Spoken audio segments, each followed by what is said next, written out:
CNBC आवाज की इस खास पेशकश आउटलुक 2023 में आप सबका स्वागत है। नया साल है, कुछ आउट ऑफ द बॉक्स सोचने की जरूरत, तो हमने भी सोचा क्यों ना स्टूडियो से बाहर निकला जाए और हमारी अर्थव्यवस्था, हमारे मार्केट्स का जो बैरोमीटर है बॉम्बे स्टॉक एक्सचेंज, क्यों ना वहां पे आया जाए, वहां पे समझा जाए कैसा रहेगा साल 2023। दरअसल आपने नोटिस करा होगा, पिछले 7 सालों से भारतीय बाजारों ने हर साल पॉजिटिव रिटर्न्स दिए हैं। इनफैक्ट पिछले 7 सालों में 12.5% का CAGR यानी सालाना दर से, इस दर से बढ़ता हुआ पिछले 7 सालों में बाजार नजर आया है। तो हम सबके जहन में एक ही सवाल है, क्या 2023 8वां साल होगा पॉजिटिव रिटर्न्स का या नहीं, या फिर ये जो स्लो डाउन की चिंताएं, रिसेशन के फियर्स, वो कुछ मूड बिगाड़ेंगे। इसी पे बातचीत करेंगे और इस बातचीत में हमारे साथ आज एलिक्सर इक्विटीज के दीपन मेहता सर, प्रकाश दीवान.in के प्रकाश दीवान और कंप्लीट सर्कल के गुरमीत आपको आपकी स्क्रीन पे नजर आएंगे। आप तीनों का स्वागत है। थैंक यू सो मच साथ इस बढ़िया से प्लेटफॉर्म पे हमारे साथ जुड़ने के लिए। दीपन सर, साल 2022 पूरा साल एक ही डर, एक ही चिंता सताती रही, वो इन्फ्लेशन की। मेरे ख्याल से वो फरवरी का समय था जब यूक्रेन क्राइसिस सामने आया, तब से सर दर्द बना हुआ था। अब ये साल खत्म होते होते क्या ये इन्फ्लेशन का भूत हम सब मान लें हमारे पीछे चला गया? आशीष, फर्स्ट ऑफ ऑल बहुत धन्यवाद आपके शो पे इनवाइट करने के लिए। और जैसे आपने स्टेटिस्टिक्स दी तो थोड़ा मेरे को घबराहट हो रही है, क्योंकि अगर 7 साल से एक बढ़िया सा फॉर्म में सेंसेक्स निफ्टी बढ़ रहा है तो डेफिनेटली एक लेवल पर थोड़ा ही कॉशन इज़ नेसेसरी। बट अगर आप अंडरलाइंग फंडामेंटल्स देखेंगे तो इतनी ज़्यादा ख़राब नहीं है। देखिए, जो इन्फ्लेशन है वो ग्रेजुअली प्राइस हो चुका है, डिस्काउंट हो चुका है। और मेरी राय में जिस हिसाब से कमोडिटी प्राइसेस घट रहे हैं globally, oil prices, steel prices, अन्य मेटल के दाम, और जिस हिसाब से प्रोडक्शन भी बढ़ रहा है, एक ज़माना था कि सेमीकंडक्टर्स के लिए बहुत ही डिफ़िकल्ट सिचुएशन बन रहा था सप्लाईज़ के लिए। बट धीरे धीरे I think the supply chains are also moving up, commodity prices have come down, और इसकी वजह से मेरे ख्याल से जो इन्फ्लेशन है that should start to flatten out. और जो सेंट्रल बैंक जो इंटरेस्ट रेट बढ़ा रही है, there may be a risk that they may overdo it, they may increase the interest rates more than what is necessary, but then that's a risk factor which is there in the global markets. But मेरे ख्याल से ये जो issue है, I think that will be put to rest in the next 2-3 months or so. तो largely inflation का भूत टेम होता हुआ, तो प्रकाश सर अब, और ये ग्लोबली कहा भी जा रहा है, अब इन्फ्लेशन से नया बज़वर्ड होगा, शायद वो सबके सब रिसेशन की बात करने लगे, वो हार्ड हो, सॉफ्ट लैंडिंग हो, जो भी हो। 2023 में जब मैं आउटलुक 2023 की बात कर रहा हूं जी, सबसे बड़ा सरदर्द मेरे लिए यही होने वाला है क्या, अब इन्फ्लेशन से रिसेशन का डर? सो अच्छा, इंटरेस्टिंगली क्या होता है ना, मार्केट को कोई चीज़ों की चिंता करने लायक या चुनौती बनाने लायक चीज़ चाहिए होती है। तो ऐसा है कि पिछले साल जब शुरुआत हुई थी साल की 2022 की, तब यूक्रेन का क्राइसिस होगा ये तो किसी ने नहीं सोचा था। फरवरी में शुरू भी हो गया तो सरसरी तौर पे ये था कि 5-6 महीने चलता है युद्ध, उसके बाद सब थम जाएगा। अब वो भी 1 साल होने आया है।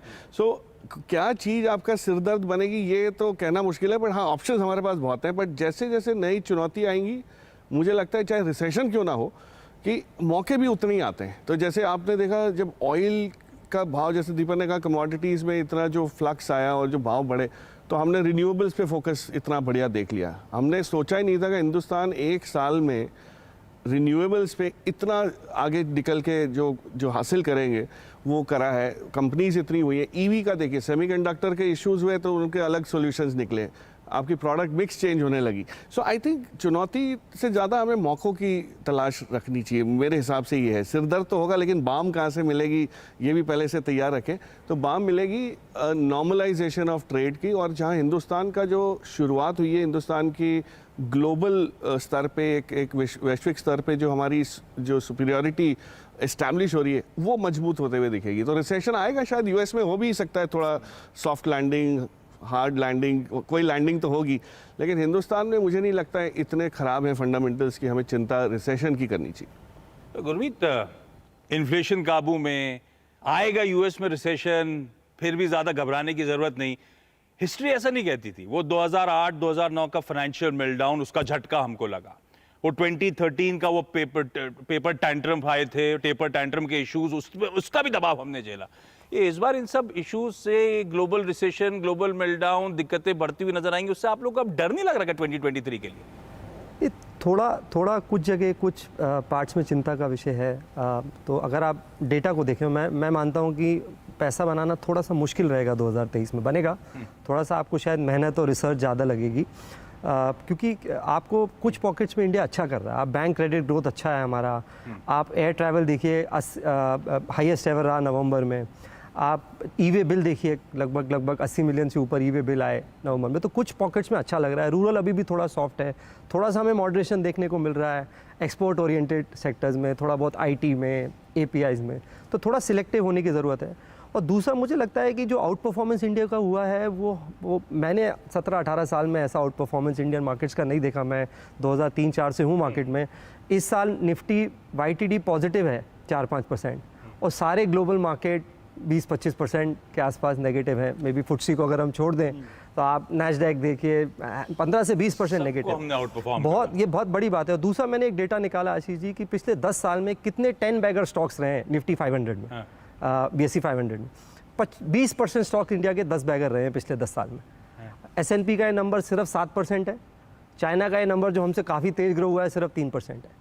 तो जैसे हम थोड़ा सा अपना हॉराइजन को बड़ा करते हो, थोड़ा डेटा डिपेंडेंट होते हैं, तो अपॉर्चुनिटी हमें थोड़ी बड़ी दिखती है। मुझे एक इंडिया की अपॉर्चुनिटी 2023 से 30 की पे ज़्यादा मेरा फोकस है, बशर्ते ये देखूं कि अगले 2 महीने 3 महीने में क्या होने वाला है, क्योंकि ये साइकिल हमारे लिए अच्छा है। जैसा अगर हमने ख़राब साल में अच्छा किया है तो जैसी चीज़ें ठीक होंगी, जैसे दीपेन सर ने बोला, प्रकाश जी ने बोला कि इन्फ्लेशन थोड़ा कम होगा, सप्लाई साइड धीरे धीरे रिस्टोर होगी, तो अच्छे साइड में भी तो हमने ये मुश्किल साल निकाल लिया जब हमें प्रिजर्व करना था, जब हमारा रिटर्न जो भी है पॉजिटिव है, थोड़ा पॉजिटिव है। आई थिंक जैसे जैसे चीज़ें इंप्रूव होंगी इंडिया और अच्छा करेगा। तो प्रकाश सर 2023 में बैंक्स की IT आई थिंक सी 2023 में IT पे जो मार पड़ रहा है, और हमारे यहाँ IT कंपनीज ग्लोबल हैं, बैंक्स डोमेस्टिक हैं। कोई भी बैंक हमारी ऐसी नहीं है जो ग्लोबल बिजनेस पे डिपेंडेंट है। वो तो सारी घरेलू बाज़ारों में ही काम कर रही हैं, और वो बहुत सही ग्रोथ फेज़ में आए। जैसे दीपक ने कहा, बैंक्स में जो फेज़ होते हैं, जो साइकिल होता है, वो एक होता है क्लीन अप होता है, फिर आप ग्रोथ करते हैं, फिर हाइपर ग्रोथ करते हैं, फिर नए NPS भी करते हैं, और फिर वो शुरुआत उसकी नए तौर से होती है। हम जिस स्टेज पे हैं वो ग्रोथ स्टेज पे हैं। आप सबकी एक दो पैरामीटर्स देखिए बैंक्स की, और खासकर PSU बैंक्स में भी, तो ROA जो बढ़ रहा है, जो क्रेडिट ग्रोथ आ रही है 15-16% क्रेडिट ग्रोथ मैंने तो 4 साल में नहीं देखी पिछले। और एक आध कोई प्राइवेट सेक्टर बैंक ने क्लॉक कर दिया तो ठीक है। जो तेजी आ चुकी है 2023 में, और अपटिक्स अप और अप मूव्स ज्यादा स्वीट स्पॉट में अभी भी बैंक्स नजर एब्सोल्युटली बैंक्स के परफॉर्मेंस में तो ऐसा है नहीं कि दिसंबर के बाद कोई हुलिया बदलना है। परफॉर्मेंस तो जारी रहेगी। जो प्रोविजनिंग की हुई है वो राइट बैक हो रहे हैं, रिकवरीज हो रही है। यहाँ तक कि एकदम मरे हुए बैंक्स जो थे, जिनकी बैलेंस शीट फ्रैक्चर्ड थी, उसमें भी तेजी आनी शुरू हो गई या रंगत आनी शुरू हो गई। IT का जो आपका सवाल है वो बहुत इंपॉर्टेंट है, क्योंकि लोग थोड़े से वो वैल्यू ट्रैप में फंस जाते हैं कि अरे इन्फोसिस और TCS इतने सस्ते मिल रहे हैं। अब उनको थोड़ा मार पड़ रहा है। अच्छी कंपनीज हैं नो डाउट, बट जो साइकिल उनका जो चल रहा है उसमें अपसाइड काफ़ी हद तक प्राइस इन हो चुकी है। अगर कॉन्ट्रैक्ट्स जनवरी में नए नहीं मिलते हैं तो फिर आपका साल जो है वो नरम जाने की पूरी गुंजाइश रहेगी। हाँ, ये ध्यान रखिए, IT ऊपर से करेक्ट बहुत हो गए हैं, लेकिन प्री कोविड से अभी भी 35-40% ज़्यादातर स्टॉक्स ऊपर ही नजर आएंगे। तो ये करेक्शन के बावजूद जो कोविड के बाद की रैली थी वो अभी भी पूरी तरह से खत्म नहीं हुई, अभी भी अपटिक्स उस लेवल से नजर आएंगे। दीपन सर, बैंक्स और IT एक की डिबेट का पॉइंट था 2023 में कहां तवज्जो दिया जाए। ऐसे ही 2022 में लाइमलाइट हॉक करी थी वो अर्बन साइड कंजम्पशन, के शेप रिकवरी की बात, और वो तूल पकड़ी थी। अब जब इन्फ्लेशन अगर टेम हो रहा है, अगले 2-3 महीने में काबू में आ जाएगा, तो 2023 का रूरल थीम अब फोकस बनेगी क्या? नहीं, बन सकती है आशीष, नो डाउट अबाउट इट। पर जो पूरा कंजम्पशन पैटर्न है वो भी चेंज हो रहा है, रूरल में और अर्बन में भी। और अगर आप देखेंगे कि आज की जो कंज्यूमर ओरिएंटेड कंपनीज है, they are going deeper and deeper into tier 2, tier 3, और ज़्यादातर फोकस वहाँ पर रूरल में भी आ रही है। तो I would say that consumption is India में मल्टी ईयर इन्वेस्टमेंट थीम है। पर जो कंजम्पशन पैटर्न्स है, जो कंजम्पशन प्रोडक्ट्स है, those keep on changing as we go along. 5-10 years ago it was soaps, detergents, shampoo, oil. Now it is QSR, retail, specialty retail like shoes, like innerwear, could be entertainment, travel, hospitality, health. तो ये जो है, these are the new consumption engines, and that is where investors and should focus on, because those are the companies जहाँ पर you can expect double-digit volume growth rate. They are expensive, no doubt, but that's where the growth is coming through. So whether it is rural or urban, you are better off trying to be in the new generation consumption-oriented businesses.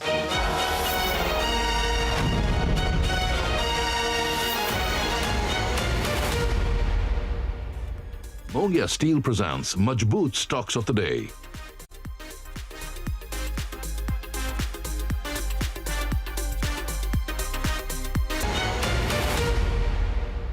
आप लोग आए, वैसे तो बात करने market में चलते चले जाएं, लेकिन आप लोग आए और लोग बोलेंगे आपने एक दो स्टॉक बताए नहीं 2023 के लिए। प्रकाश सर, आप शुरू करो। नया पैसा जो आ रहा है या क्लाइंट्स के पैसे को कहाँ चाहिए? दो सबसे प्रेफर्ड पिक्स 2023 के लिए आपकी तरफ से।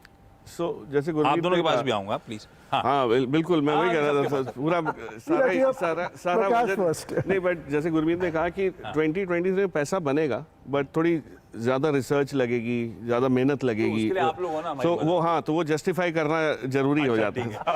सो मैं इस एक कंपनी मेरे जहन में जो आ रही है, जो काफ़ी अननोन सी है, और इसलिए मैं ये बोल रहा हूँ कि अब मौका और समय इस चीज़ों का आ गया है कि जो मोमेंटम वाली चीज़ें वो नहीं चलेंगी, क्योंकि मोमेंटम में रुकावट आ सकती है तो आप मार खा सकते हैं। आपके पोर्टफोलियो में ये देखना है कि कोई यूनिक बिजनेस मॉडल्स हैं कि नहीं, और उस लिहाज से एक कंपनी है जिसका नाम है PDS लिमिटेड। ये चर्चा तो होती नहीं है इस कंपनी की ज़्यादा, और जब मैंने भी इस कंपनी को समझने की शुरुआत की 1 साल पहले, तो मुझे भी बड़ा अजीब सा लगा कि करती क्या है कंपनी, जो यूनिक क्या है इसमें। अब ये कंपनी शुरुआत इसकी हुई थी 15 साल पहले गारमेंट्स मैन्युफैक्चर करके बड़े बड़े फैशन हाउसेस को ग्लोबली सप्लाई करने को, जो इंटरनेशनल मार्केट्स में, खास करके यूरोप में। तो ये जब आपने सुना होगा बांग्लादेश, श्रीलंका, इंडिया से जब वियतनाम से कपड़े बनने शुरू हुए और एक्सपोर्ट हो रहे थे, प्राइमार्क, मार्क्स एंड स्पेंसर, इस टाइप के जो ब्रांड्स को जाते हैं, शुरुआत इन्होंने की। लेकिन उसमें इनको इतनी समझ जब आई कि कमाई करना मुश्किल है और स्केल करना बहुत बहुत मुश्किल हो जाता है, इन्होंने छोटे छोटे दूसरे इनके जैसे जो मैन्युफैक्चरर्स थे उनको साथ रख के एक प्लेटफॉर्म बना दिया है। अब यही करते क्या है कि बड़े ब्रांड्स के पास जाके ये बोलते हैं कि आप बताइए, आपको ये हमारे पास डिज़ाइंस हैं। इनके डिज़ाइनर्स की एक बहुत बड़ी टीम है, 150 डिज़ाइनर्स इन्होंने रखे, टोटल 500 एम्प्लॉयज़ हैं, करीब 8-9 ऑफिसेज हैं ग्लोबली, मिलान, पेरिस, न्यूयॉर्क, लंदन, सब जगह। अब ये जाते हैं बड़े फैशन हाउसेज में, अपनी डिज़ाइंस अप्रूव करवाते हैं, और वो चीज़ फिर कहीं से भी मोस्ट कॉस्ट इफेक्टिव वे में, डिपेंडेबल वे में कहाँ से बना सकते हैं। तो इन्होंने एक नेटवर्क बनाया जिसको प्लेटफॉर्म जैसा बिजनेस हो गया है, और उसमें ये अपना मार्जिन कमा लेते हैं। वेंडर बना के देता है, ब्रांड अपना माल लेके बेचती है। ये सिर्फ फैसिलिटेट करते हैं, सोर्सिंग करते हैं बेसिकली, है ना, ट्रेडिंग नहीं करते, सोर्सिंग करते हैं, और उसमें करीब 3.5-4% मुनाफा कमा लेते हैं। और इस कंपनी की आप हैरत होगी आपको कि मार्केट कैप इज सिग्निफिकेंट, करीब 4500 करोड़ की मार्केट कैप है, कोई छोटी मोटी कंपनी भी नहीं है। और अभी पहले 6 महीने में इस साल के इन्होंने करीब 5100 करोड़ का रेवेन्यू भी क्लॉक कर लिया है। और इस कंपनी के खुद की जो टारगेट्स हैं उसमें इन्होंने 2 साल पहले ये किया था कि हम लोग $2.5 बिलियन की रेवेन्यू कर लेंगे 2-3-4 साल में आगे, विच ट्रांसलेट्स टू व्हाट, करीब 20,000 करोड़। 20,000 करोड़ का रेवेन्यू करने की क्षमता ये लोग बिल्ड कर रहे हैं, और दिख रहा है कि जो काम कर रहे हैं उससे होगा। ग्लोबल कंपनी है, मल्टीनेशनल कंपनी है, और वहाँ पे जो चेंजेस आ सकते हैं, अगर 20,000 करोड़ इन्होंने हासिल कर लिया मान लीजिए 2024-25 में 3.5% के मार्जिन से, तो भी मोटा मोटी 700 करोड़ का प्रॉफिट बना सकते हैं। और 700 करोड़ पे आप इनको जो भी मल्टीपल देना चाहें, 20 का दें, 15 का दें, 16, उसके हिसाब से करेंगे। आज तो ये सिर्फ 4500 करोड़ पे मिल रही है, होनी चाहिए कई ज़्यादा। सो ये ग्लोबल कंपनी है, और इनसे मेरी जब लास्ट बातचीत कॉन कॉल पे हुई थी कि भाई ग्लोबली यूरोप में इतनी तकलीफ़ें हो रही हैं, तो आपको स्लो डाउन का तो इम्पैक्ट पड़ रहा होगा। तो उल्टा ये हो रहा है कि इस टाइप की कंपनीज़ को लोग ढूंढ रहे हैं कि भाई हम एफिशिएंटली काम कर पाएँ बिना ट्रैवल किए। और जब पैंडेमिक हुआ तो आप ये सोचिए, यकीन मानिए कि यूरोप से, जर्मनी से, या कोई भी फैशन हाउस का बंदा बांग्लादेश आके ऑर्डर देने आने की हिम्मत नहीं करता। वो तो भैया फ़ोन पे हो गया काम, वीडियो कॉल पे हो गया, और आपने पहुंचा दिया, उसका काम हो गया। So it's becoming more convenient and more efficient. तो उस लिहाज से मुझे लगता है ये कंपनी थोड़ी सी अंडर वैल्यूड है। अंडर डिस्कवर्ड भी है। हाँ ट्रू। तो गुरमीत के शब्दों के हिसाब से मेहनत जो कर रहे हैं उसमें ये रिसर्च में मेहनत करिए आप खुद। और एक आइडिया मिली गुरी दे, तो अपन जाके स्टडी करने वाले हैं पीडीएस लिमिटेड। आप कंप्लीट सर्कल में कौन सा स्टॉक पे दाव लगा दो? तो हमें आशीष डिफेंस एज अ थीम बहुत अच्छा लगता है। तो इसमें 2 स्टॉक्स हैं जो हमारे कवरेज में हैं, मैं उन्हीं पे बात कर सकता हूँ जिसमें मैं इन्वेस्टेड हूँ। एक कंपनी जिसमें हम थोड़ा लकी रहे और थोड़ा अर्ली एंट्री मिल गई हमें, वो सोलार इंडस्ट्रीज़ है। ये कमर्शियल एक्सप्लोजिव्स की बहुत बड़ी कंपनी है, पैकेज एक्सप्लोजिव एक्सपोर्ट्स में भी है। तो यहाँ पे इसका वॉल्यूम ग्रोथ हुआ 15% के आसपास पिछले 3 साल में। और ये जो डिफेंस में इनकी एंट्री हुई है वो बहुत अच्छी हुई, इनका ऑर्डर बहुत अच्छे मिल रहे हैं। और इनका बेस्ट पार्ट है इनके पास कंज्यूमेबल डिफेंस के प्रोडक्ट्स ज़्यादा हैं, तो फ्रीक्वेंसी ऑफ ऑर्डर्स जो है और जो उसका एग्जीक्यूशन है वो भी टर्न अराउंड अच्छा होता है। तो ये हैंड ग्रेनेड्स में है, पिनाका रॉकेट्स में है। इन्होंने अभी टेक्नोलॉजी पे बहुत काम किया है, तो मिसाइल और रॉकेट्स को एक ही फैसिलिटी में इंटीग्रेट करते हैं, जिसमें आपका ये वॉरहेड्स होता है, डिटोनेटिंग यूनिट्स होते हैं। अभी विक्रम एस का लॉन्च हुआ जो आपने देखा होगा, वो इन्हीं के सब्सिडी के थ्रू हुआ। तो बहुत अच्छा बुक डेवलप हो रहा है। तो वॉल्यूम ग्रोथ आई केमिकल से, मार्जिन आया डिफेंस से। और ये ऐसी कंपनी है जो अगले 3-4 साल में शायद 40-50% EPS ग्रोथ दे सकती है। हमारे पोर्टफोलियो में काफ़ी अच्छा करी ये साल बहुत अच्छा रहा है। और इसी में हमें HAL भी अच्छा लगता है, क्योंकि HAL के साथ क्या है कि ये पहली डिफेंस कंपनी है जिसका मार्जिन बड़ा है, 20-22% एबिटा मार्जिन से करीबन अब 25-26% पे आ गए हैं। और इनका जो रिपेयर और ओवरऑल डिवीज़न है, क्योंकि आपके ऑर्डर बुक बढ़ रहे हैं तो जो रिपेयर ओवरऑल और स्पेयर्स होता है उसका भी रेवेन्यू बढ़ता है, वहाँ पे इनका 35% मार्जिन है। नई फैसिलिटीज़ आ रही हैं एयरक्राफ्ट्स और हेलीकॉप्टर्स की। आपने अपने पीछे देखा होगा कि छोटी कंट्रीज़ से हमें डिफेंस के ऑर्डर्स आना शुरू हुए हैं, जैसे आर्मेनिया और बाकी जगह। और गवर्नमेंट का टारगेट है $25 बिलियन का डिफेंस एक्सपोर्ट्स का 2025 का, तो पॉलिसी सपोर्ट है। तो हमें ये थीम जो मैन्युफैक्चरिंग में डिफेंस की थीम है, उसमें ये 2 स्टॉक्स हमारी कवरेज में। दीपन सर, आपके रडार पे? देखिए, I am always been very bullish on technology, और जो डिजिटाइजेशन जो हो रही है इंडिया में globally, I think that's a very powerful investment theme. और I have been very positive on platform companies, profitable platform companies. I am not talking of Zomato और Paytm और नाइका, बट ऐसी 4-5 अन्य कंपनीज है जो काफ़ी प्रॉफिटेबल है। और first platform company which was very successful in India was InfoEdge. But after InfoEdge, we had the choice, like we have RateGain Technologies, we have Tanla Solutions, we have Root Mobile, IndiaMart, Affle India. So these are companies जो की speciality क्या रहती है, they have created the platform, और जैसे जैसे users आते हैं, as they get more and more customers, the revenues start to shoot up, but the expenses do not go up. तो operating leverage benefit मिलता है. No doubt they are trading expensive because उनकी जो return on investment है वो बहुत ज़्यादा रहती है. So in this entire group, there are 2 companies which we are very positive on. Usual disclosure we and our clients are invested in. First is Root Mobile. It is the OTP company. Yes. अगर आपको कुछ भी करना है, OTP आता है, आपको WhatsApp पे कुछ मैसेज आता है, ईमेल आती है, that is the company which is facilitating that particular service.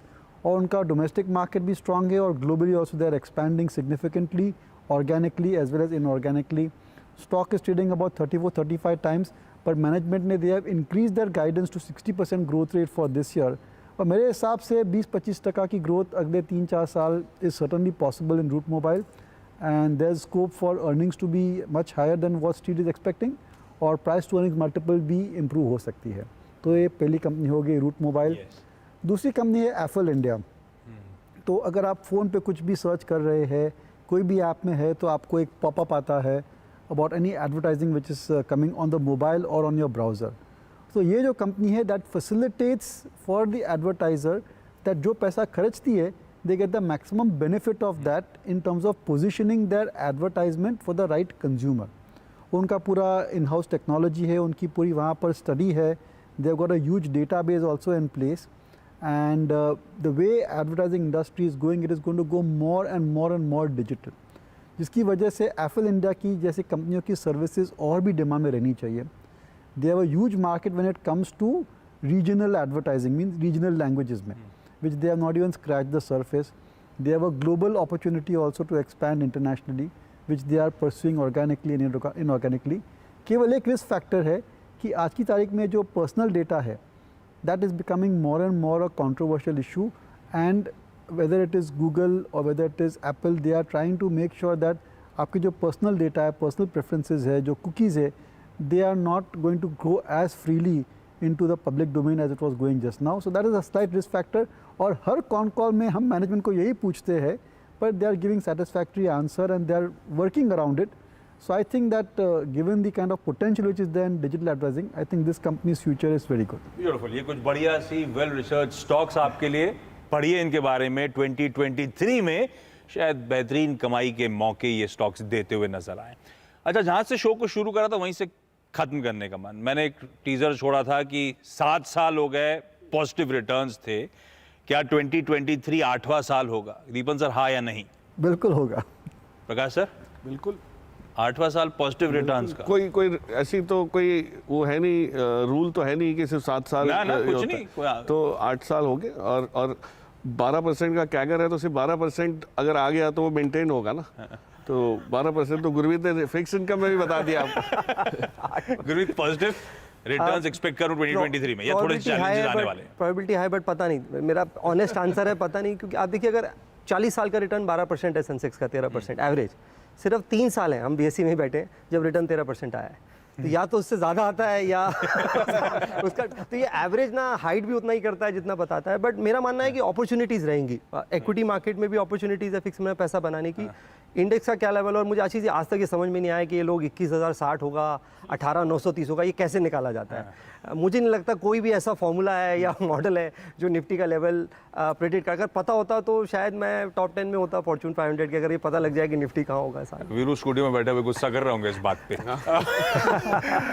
एक और जाते जाते सवाल भाई, 2023 क्या बॉलीवुड मूवीज कुछ करके दिखाएंगी या हमें साउथ इंडियन सिनेमा और हॉलीवुड पे डिपेंडेंट रहना होगा? तो जैसा मैंने बोला, आज ही कंटेंट किंग है, इक्विटी में रिसर्च किंग है।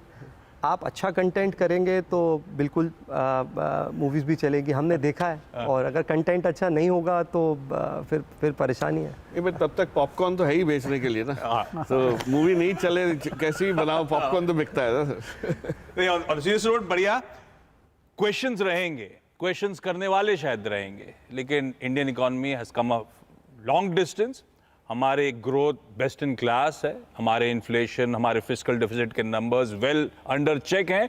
और मेरे ख्याल से जिस तरह के टैक्स रिफॉर्म्स हमने कर रहे हैं, वो टैक्स इनफ्लोज, पैसा हर साल, हर ईयर, हर मंथ हम आता हुआ देख रहे हैं। तो हम काफ़ी स्वीट स्पॉट में, और किसी ब्रोकरेज ने सही कहा है, आने वाले समय में ग्लोबल इकोनॉमी का ग्रोथ इंजन भारत होगा। तो निवेश करिए और निवेशित रहिए। नमस्कार।